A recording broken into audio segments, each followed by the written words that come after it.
Hey, what's up? This is Jamear J, and you're tuned in to Just Jamear.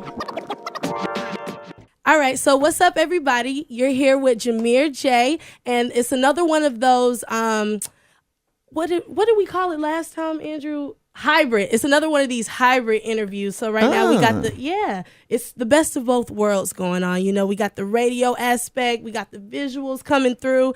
And so it's another one of these special interviews. And we have a special guest here at the station. I'm special. Yeah, you are special. I'm special. So this guy here, even though he's from Cali, he's definitely made a name for himself in the radio industry, in the fashion industry, and now in the rap industry. He's gonna, be making some big things happen. So I would just like to take this time out to introduce everyone, Cali. Yes, how you doing? I'm good. How are you? I'm great. You know what I'm saying? Just chilling. Just chilling. It's funny because I'm interviewing the interviewer, so it's a lot of pressure right now because I feel like you're gonna try to grill me. And Nah. Like just always do something weird, and you always got to remember as an interviewer, you're meeting a person that you've never met. Even though they might be an artist or an actor, whatever they are, you've always got to remember that. And I'm sorry to school you right now on some. School me, please. Always remember that you're basically having an introduction with someone you've never met, regardless of who they are in their career. So you've got to be able to establish a bond immediately. That's facts. There is no waiting. Real spill. So thank you so much for that. So for those of you who don't know who this is, I don't know who that is. Who doesn't know who he is, but he's a member of the Durtty Boyz on Yo Hot Durtty. 10. Yes, Yo Durtty. It's funny that you said that because we're gonna play a little game having to do with that sound bite that you just did. But so they're known for their crazy antics like the side piece shout out, battlegrounds, let goes, stripper check in, all of it, all that. So with that being said, we got a little game to know. Cool. To serve as an icebreaker, like I told you, for everybody to get to know you better as E.T. So the name of this game is called, you know how y'all's thing is Yo Durtty. Can I hear you say that? Yo Durtty. Yeah, he does it better than I do. So you know how that's the sound. So this game is called You Durtty. Okay, Durtty. Let's go. Right. So I'm going to give you a few scenarios just to see how you react. And I just want to know, is it the person that reacts to it, is that dirty? Or, you know what I'm saying? How would you react? I just want to hear your opinion. We're just going to chop it up real fast. Bet.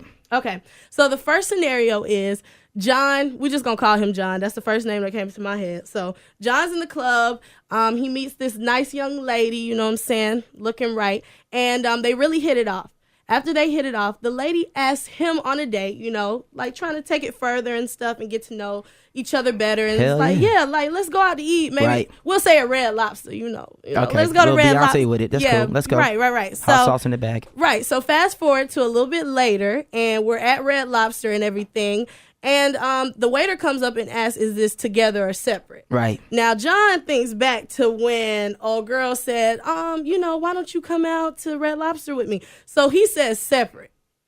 So my question is John dirty or how would you react? What's up? You dirty. You dirty? That's you dirty, bro. I think if a woman steps out on a limb and decides to be the fourth person to come and ask you for the date, then you should have some man in you and be like, look, you know what I mean? I'm still a man. Let me, take care of this. Yeah. I appreciate you being the first one to ask me. All right. Well, that was really nice. See? You was expecting something different, huh? Yeah, I just didn't know. That's great. I'm happy, though. I'm glad I got a different reaction. Yeah, you dirty, bruh. For real, homie. He dirty. So that's you dirty. You dirty. Thank you. You dirty. All right. So for the next scenario, we're going to do, okay. So we're in the club again. Well, let's not make it in the club. We're in a restaurant, whatever, nice thing going on. And we'll make her name Kathy. Kathy drops a piece of her hors d'oeuvre on the floor. Damn. But she grabs it within like 0.25 seconds. Like, that 5-second rule. Doesn't apply here. Well. Yeah, she's damn dirty if she put it in her mouth. Well, I didn't even get Yeah. Okay. So, I don't care. Well, look, if something touches the ground, look, if I'm getting ready to have sex, right, and I'm in a hotel room, and I'm taking a condom out, and the condom fall on the ground, I'm opening up a new condom. That's how serious it is. It's serious it's that real. way for me. I don't know what was in this bed. I don't know who walked on this floor. Facts. I don't know who spit on this ground. I don't care. New condom. So no 5-second rule. There's no 5-second rule. The moment I see you put that in your mouth, that from that point on, you become a comical date for me. I'm gonna stand there and be polite. Are you gonna make fun of her? No, too? but in my back of my mind, no matter whatever she says out of her mouth, all I picture is like bacteria coming out of it and dirt. Okay, well, yeah. So you Lint. dirty. Lint mouth. Okay, so for the next one and the final one, so you're on the Dirty Boys show right now. Yes. Okay, and you get a call, a side piece shout out. Okay. J Nix answers and everything, and the person that gets shouted out, he realizes that it's his friend's girlfriend. He's like, wait. Happens all the time with us. Oh, so this happens all the time where people have called us and said we were their side pieces, and I'm like, I've never seen your Instagram, and you got to put your application in first. I don't know what you look like. But yeah, it's happened a bunch of times. So with people okay, well. With people I know, and we just put it on the air. Okay, cool. So I was gonna say we dirty. Right. I was so yeah, in this case you dirty. Yeah, all the way, bro. Like, all right. It's funny to me. Okay. Yeah. Well, thanks for clearing that up. All right, so that was it. That was my 3 scenarios. I know. I told you it was just to get to know you. It wasn't nothing serious. You was trying to take it to the next level. I mean, hey. We can. That's fine. Do your thing. Okay, well.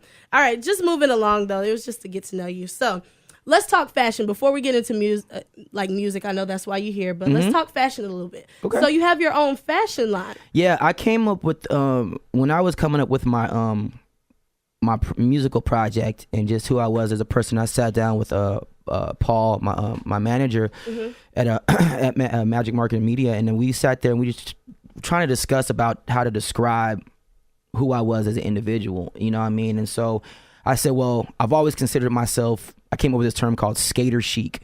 Right. And we're going to talk about that. And skater chic is it's not just like a fashion thing, or it describes who I am as a person. So I created that terminology. So if you hear it anywhere else, just know they got it from ET/Benefit. I just want to put that out there. But you heard it here first. Right. But I just want people to, it's something to describe me. I'm a little bit rough. I'm a little bit chic. You know, I ride skateboards, but I also buy Alexander McQueen, and I rock diesel jeans, and I you know, and then I also turn around and have a pair of, but I might have some $500 diesel jeans on with $60 Vans. Right. That's just who I am as a person. So, you know, I came up with this thing called Skater Chic, and I also named it the name of my EP as well. So. Right, which we're going to talk about. So yeah, it's just a combination of chic and rugged. You know? And I was looking on the website because I was like, well, maybe I should cop something.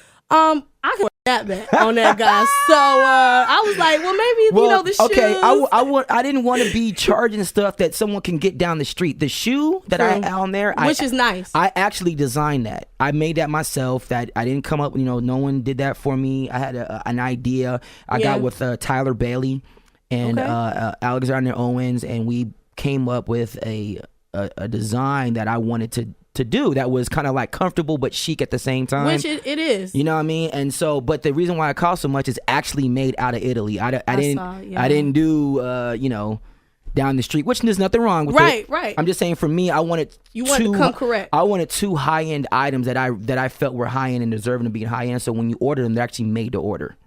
I feel that.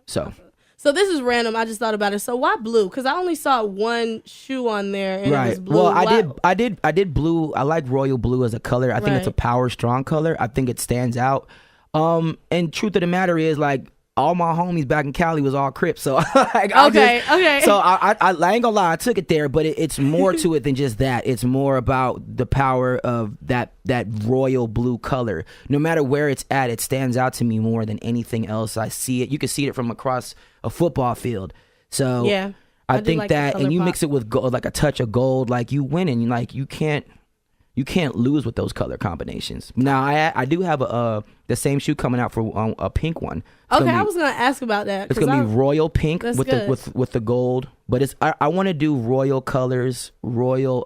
I love old ancient African colors. Old from like kings and queens of that time in Africa, and Asian. If you look at like the Ming Dynasty and all those kind of colors from their dynasty areas, they always had these bright royal colors, royal blue and royal this. So I love their colors. That's what's up. Yeah. So I'll save my coins. So maybe, you know what I'm saying, I could definitely get the pink ones. But, you know, I gotta say. I'm gonna have to get you those. You know what I'm saying? So get it popping. Am I skater chic? I was gonna ask you. So what is skater chic? I know you just described it. Right. So does this qualify as skater chic? Skater chic to me, yeah. Skater chic is someone that can, in my opinion, turn it off and on. You can dress it up or dress it down and still look like you're $1 million. Okay. You know what I mean? You can't buy swag in a store. You have to have it. Right. Some people have it, some people don't. And it doesn't make anyone better than the other. It is what it is. I see guys with the top notch everything on from head to toe, and they still look cheesy and broken, lame to me. But to each their own, bro. You know, that's not my thing. Skater chic is just being able to have swag no matter what. Okay, cool. So I think I'm skater chic. I think so too. The hair looks good. It doesn't look cheap. Ambassador. It doesn't look cheap, you know. It's matching right now. You got the whole combination going on. Thank you so much. I worked so hard. Pimp hooray. Yay, thank you. All right, so we're going to move into, I know we've been saying skater chic. So we're going to move into music right now. Okay. Now, I was doing my research. And I'm like, I'm looking, and I realized that this isn't your first time venturing into music. I've always done music and I've never stopped. I had a I guess the biggest record I ever been a part of was Shopaholics with Gucci Mane and Nicki Minaj, and I was the guy rapping after Nicki. But you gotta remember, like, all the guys that are kind of popping now, I've either helped put on in a sense or have got songs with them. Right. So I've always been doing music. Before I got into radio, I was doing battle raps and stuff like that, and that was like my thing. And then, you know, I started venturing off into actually doing actual music. Right. But yeah, that's just crazy. I got songs with everyone. Listen to that song, and I was like, Sandman. Yeah. I kept Sandman is from my days in Cali, and my OG was Big Sandman, and I had to fight him. You got it tatted. Yeah, I had to fight him in order to earn my name. So that was like I'm just being some real ish. Really? Yeah. No, you good. So it had to, you know, I had to like take it there. You know, where I'm from, you had to earn your name. You couldn't just give yourself a title.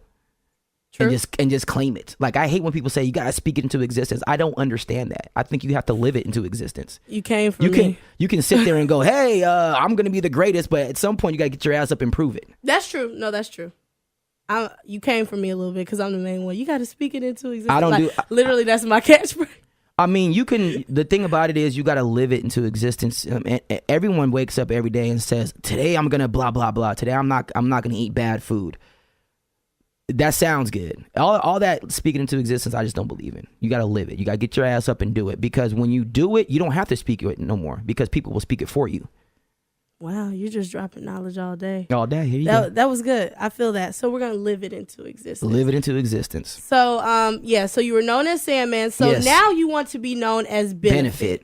That is your rap name. Yeah, that's what I go by. Right, exactly. So, Benefit. Yes. Now you done switched over. We were interviewing E.T. Cali, but now we're interviewing Benefit. Benefit, baby. TheRealBenefit.com. Right. Oh, yeah. Nice page, by the way. You like that? Thank you. Yeah. So why Benefit? Where did that come from? We know I started just thinking about all the things that I am to this game, that I felt that I've actually done. You know, I've been a part of so many people's careers, whether it's just writing for people. I remember I was helping Coco Kiss for a while. I started Dirty Girls, Dirty Boy DJs. I started that. All my hosts that are underneath Dirty Boys, I put that together. A lot of the show I produced, and I was like, you know, I know how much we're making for our company that we work for. I'm like, damn, I'm really a benefit to this industry. You know what I mean? Even if it's even with my management, it was like, you know, this is my connection. He's got his own connections, right?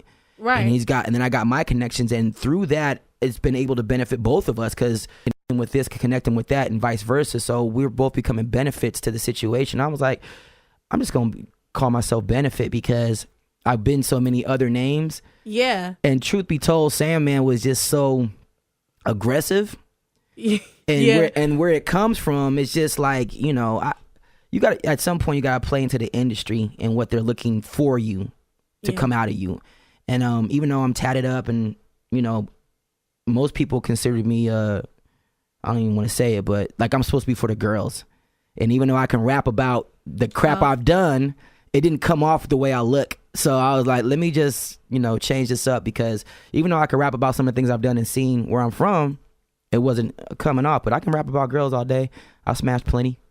Okay.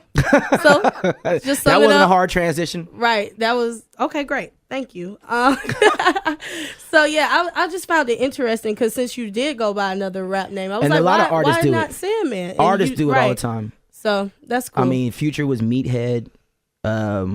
J. Cole was Therapist, I think. The Therapist or something like that, right? A lot of artists go through name changes. A lot of it's it might be a last minute name change. It might be because of trademark issues. It might be because it's business. This is the entertainment industry, not the tell me the truth industry. Always remember that. Okay. So right now you're in the tell me the truth industry. I mean, you're in the entertainment industry. You're not in the tell me the truth industry. So always remember that. Okay. Wow. Thank you. So were you telling the truth just then? Yeah. Okay. Just checking. But I'm just letting you know that, whatever someone feels and they is the truth about their situation at that time changes depending on the entertainment business. So I feel that. So wait, this is really random, but what's your sign? Because you dropping knowledge and I'm like, I just really want to know. I'm an Aries. Didn't expect that. Okay. I'm really into signs, so I just had to know. Okay. So moving on, let's talk more about your project. You have an EP out right now called Skater Chic. Yes. So this is why you're here. This is why Benefit is in the building right now. Yep. And describe your sound because you're from Cali, right, but you moved here when you were 17, I want to say. Yeah, like I was super young. My mom and them kind of disowned me, and so I came out here on a Greyhound bus. And I was teaching choreography to first get on. That's how I got on in radio. I was a dancer. I never went to school for this. And so, I've been doing rapping and everything else for a long time. So I grew up as far as like being, a kid and I consider a young adult in California, but I got seasoned in Atlanta. So the South and the West Coast have always been connected. You can look back in the Midwest. You can look back in like Eazy-E days. When NWA broke through and came out with gangster rap that no one else was doing out of the West Coast and out of the East Coast, that opened the door for the South, Ghetto Boys and Scarface and all those kind of guys. So the South and the West Coast musically have always been tight. Eazy-E was signing Bone Thugs and Harmony out of the Midwest, you know what I mean? And the DOC was from Texas. And if you know your hip hop history, but so the South and the West Coast musically have always been tight. We've always shown each other love. So it was nothing. I got a lot of love being here. And when people found out I was from California, they was like, "Oh, for real? Come on through." Like Camp showed me tons of love. I always give a lot of love to Camp. If you don't know who they are in Atlanta, then you're not from Atlanta. Well, I'm not from Atlanta. Let me just start by saying that. Camp is like they were one of the biggest independent labels out of the South. Oh. Big Camp. They've been connected with everyone you could ever think of. DJ DJ Monte, their producer out of Camp, produced for Flow Rider. He did Get Low. Okay. He did Sugar. Okay. These guys are not, they're independent, but they've done major worldwide songs. So Camp, just check them out. Baby I was going to say, got to do some research. But they put me on a lot of their clubs, gave me a mic to host a lot of their parties, and that got me known in Atlanta. That went from doing hood clubs and parties to doing like a lot of college stuff, high school stuff. And I still do like a lot of college and high school stuff now. It's kind of like my market a little bit, but that's it. So yeah, you really inspire me just because of your story. Like I read up a little bit about why you came here and how it wasn't planned. You just kind of had to come. Right. And then you landed here, but look at what you've done. You know what I'm saying? So it makes me feel good. You know? You can't. I have hope. You got to take a risk. Right. You got to be willing to lose in order to win big sometimes. Right. So, it is what it is. You can't take a perfect risk. There's no such thing. That's why it's called risk. That's true. Learning is supposed to be for learning. So, I think I got sidetracked, but I was just going to ask you, so being that you are from Cali, but you live here in Atlanta, how is your music going to sound? Is it going to be Cali influenced, or how would you describe your sound on Skater Chic? It has nothing to do with either one of the areas where I'm from. I mean, right? You said like everything. To me, my family was a background singer. My mom's an opera singer. My mom played everything from Pink Floyd to Led Zeppelin to Sade in the house, and so my musical background, and Whitney Houston as a kid. So my musical background is everything. Hip hop got introduced to me by my older brother. and that's where the love came into it for me. But I don't really know what to tell people to expect. It's just music. It's gonna be hip hop based. But you might hear some harmonizing on there. Okay. Some lyrics on there. You're gonna hear some. Let me hear you sing a little bit. I can't sing. Okay. I can harmonize. I can hold a tone. Okay. Right. So. But that's cool. That's cool. So yeah. I just wanted to get a feel for your sound. And what made you decide that right now, or, was the time to start back, I guess you could say, you said you never stopped, but to really start. Put a project like this together? Exactly. Doing this project and really just get into it now. I really wanted to, I've had a lot of time to realize, you sit in radio, you see people that come and go, and you see a lot of candy. Like in the last 3 years, there's been so many artists that come in and out of Atlanta, and they've been you thought they were the hottest thing, and then now they're gone, and then this next thing. So no one ever lasts, and I wanted to put a project together that made sense. And I realized you can't do nothing without a team. So when I got with Paul, we really sat and drove around and talked and was really honest with each other about how we're going to work with each other. That's good. And so that right there got me a little bit more confident to say, okay, now I can really put a project together. And I got with I went and got with a producer by the name of Rhythm D. He's an older guy, but he knows all the old school stuff with all the new school technology. And I actually went to him and said, I need you to produce me. And yeah, I can rap and I can do hooks and everything else, but make a sound. Let's make a sound that I'm not expecting. Pull something. That's what a real producer does. They pull something out of you. They don't just make a beat. That's true. So I went there and I said, let's do one song together. If you don't like, because this guy's got plaques from Bone Thugs and NWA and Eazy-E and you name it. He's he's an older producer, so he's been around the world a few times. And we did one song together, and he said, okay, come back. And ever since then, we've been doing songs. We got like 50 songs now. That's lit. So now that you're really taking the music thing seriously and you're ready to get back into it, do you ever see yourself stepping away from radio just to focus on it, or what's your plans with that? Are you just gonna... I want to be able to, first, we've talked about syndicating. Our company's talked to us about syndicating Durtty Boyz radio show for like 3 years. It hasn't happened yet, so we're up for that discussion again this year. But the goal for me, honestly, is to be able. I wish I could be able to do both. Even if it was like the show just only went on the weekends and someone else decided to do every day. Right. That would be comfortable for me because I like the brand that we created.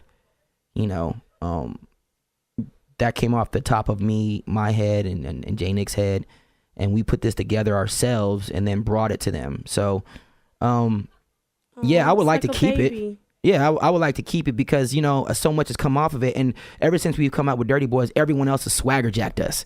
Everyone's took our style. It's like, oh, you can say that on the radio now? Let me do some version of that. Yeah. You know what I mean? And that came from Durtty Boyz. And it was like that. All the stuff that we used to get in trouble for, everyone else is stealing from us now. Because y'all known for pushing the limit. Yeah, because I don't listen to no one else's radio show. I don't care about no one else's. I don't want no one else's influence.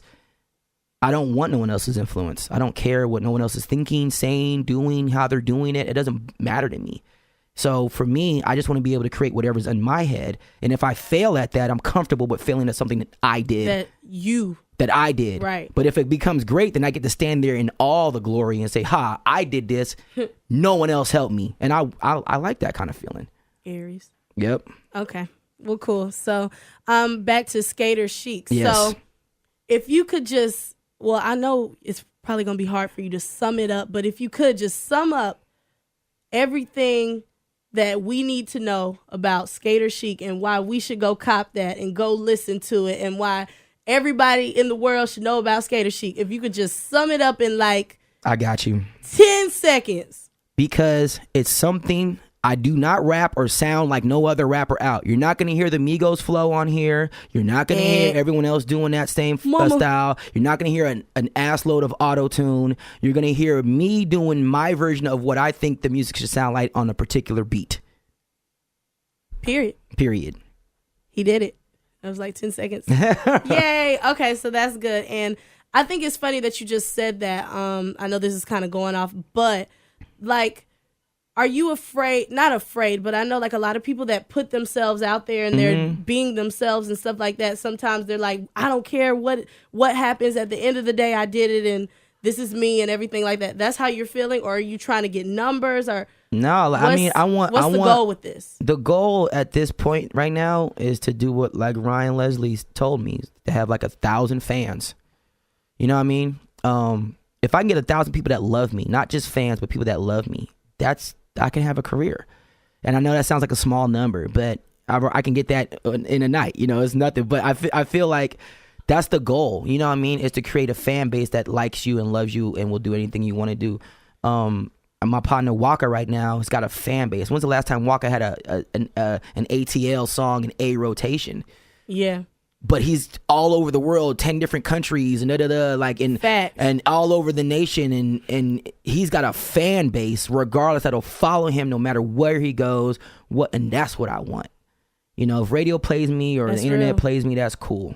But I want a fan base to go like, I like everything that this guy is about, what he says, what he talks about, and everything else. And any artist out there that wants to work with me, you should always call me, man. 404-238-7716. Okay, that's Benefits number. Yep. I have it. You should have it. Everybody should have it. All right. So yeah, that's all I wanted to know. I just wanted to know about the project and any other things. So did you want to leave us with any other thing? If you could just say before you leave, just knowledge or no, just log on therealbenefit.com. Just check it out. Period. It got the fashion, got the music, and Durtty Boy DJs out there. DJ Mark B, DJ Tone, DJ Georgia State, Georgia State, all Georgia State. Yeah, DJ Mark B is Durtty Boy's DJ. Right. So shout out to DJ Tom Cruise. Shouts out to all of our DJs out there, man, that are working hard. You can always check some of my Benefit music out there on their mixtapes on Spinrilla, mymixtapes.com. And of course, my SoundCloud is Benefit, right? Benefit. Real Benefit. Oh, and Zaytoven. Let's talk about that. Zaytoven did tracks with me. Rhythm D. I kept it simple, guys. That's it. Sorry, the Kids got a feature. You name it. I've done songs with them. Hopefully, I just sent a new song out called Sparkles to Waka and Amin from the West Coast. Oh, I've been pronouncing it wrong. He has that song Caroline. Yeah, I literally just put somebody on him like literally last night. I'm hoping he hops like, up on it, man. I hope out. I sent it to a friend of mine named Ace, and Ace sent it to his manager. So I'm hoping he gets on this record called Sparkles. And then I sent it to 2 Chainz as well. So we'll see. What is Sparkles about? I'm sorry. I'll play for you when we're off the air. Bet. Okay, cool. All right. Well, everyone, that's it for today. So thank you for listening. And so do you shave or do you wax it? Da da da da da, I'm smoking it right now with my girl, you know what I'm saying, Jamear J right now. The baddest, the prettiest thing in the world. Oh my God, she's thicker than 4-day oatmeal. Goodness.